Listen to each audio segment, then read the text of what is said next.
کچھ جگہ اندھیریاں ہوں گی لیکن ہماری مسجدیں روشن ہوں گی. کچھ لوگوں کے پیٹ میں درد ہوگا اور ہمارے چہروں میں آج کھلکھلاہٹ ہوگی. وجہ یہ ہے کہ جو جس سے عشق کرتا ہے اس کی معراج بھی اپنی معراج سمجھتا ہے. ہمارے نبی صلی اللہ تعالی علیہ وسلم کی معراج ہمارے خوشیوں کی معراج ہے یا نہیں؟ اور جس کو اپنے نبی سے کوئی محبت نہ ہو اسے اس معراج سے کیا لینا دینا؟ میں غیروں کی بات تو چھوڑیں، جو بنام مسلمان نظر آتے ان سے بھی ہمیں بات سمجھ میں نہیں آتی کہ وہ ابھی اسی فلسفے کے داو پیچ میں مبتلا ہیں کہ نبی گئے تھے کہ نہیں گئے تھے، جسم سے گئے تھے کہ روح سے گئے تھے. انہیں ابھی ان تمام چیزوں کے فلسفوں میں ہی گم پایا جا رہا ہے.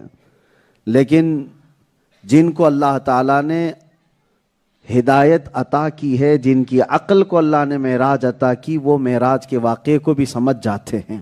کیوں؟ ایک ہی نقطے میں سمجھاؤں گا. ہر نبی کا ایک معجزہ ہوتا ہے. معجزہ کس کو کہتے ہیں؟ عربی میں عاجز کرنے والی چیز. عاجز کرنے والی چیز یعنی کسی کی سمجھ کو مجبور کر دینے والی چیز. آپ کہتے ہیں نا کہ انبیلیویبل، سمجھ میں نہیں آ رہا ہے، یقین نہیں ہوتا کسی چیز کو دیکھ کر. تو ایسی محیر العقول چیز جو سمجھ سے بالاتر ہے اس کو معجزہ کہتے ہیں.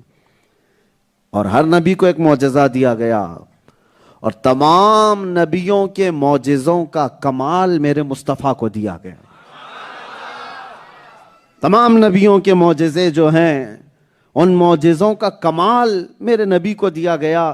اب لوگ یہ کہتے ہیں کہ سفر معراج سمجھ میں نہیں آتا. ارے میاں، اگر تمہارے سمجھ میں آتا تو معجزہ کیسے ہوتا؟ معجزہ کہتے ہی اسے ہیں جو عام انسانی ذہن میں نہیں آئے. عام عقل میں جو سمجھ سے بالاتر ہو وہی معجزہ ہے. اگر تمہاری بھی سمجھ میں آتا تو پھر نبی پاک کی خصوصیت کیا رہ جاتی؟ معجزے کی خصوصیت کیا رہ جاتی؟ بات سمجھ میں آ رہی ہے؟ وہ عام انسان نہیں ہے، وہ افضل البشر نبی کونین صلی اللہ تعالی علیہ وسلم اللہ تعالیٰ کے نبیوں میں بھی اعلیٰ ہیں. تو ان کے کام معجزہ ہیں. میرے عزیزوں، بس یہاں سے ہم گفتگو شروع کرتے ہیں. ایک بات آپ کو میں بتا دوں کہ معراج کا واقعہ سمجھنے کے لیے اور سننے کے لیے سنی ہونا ضروری ہے. یہیں سے شروعات.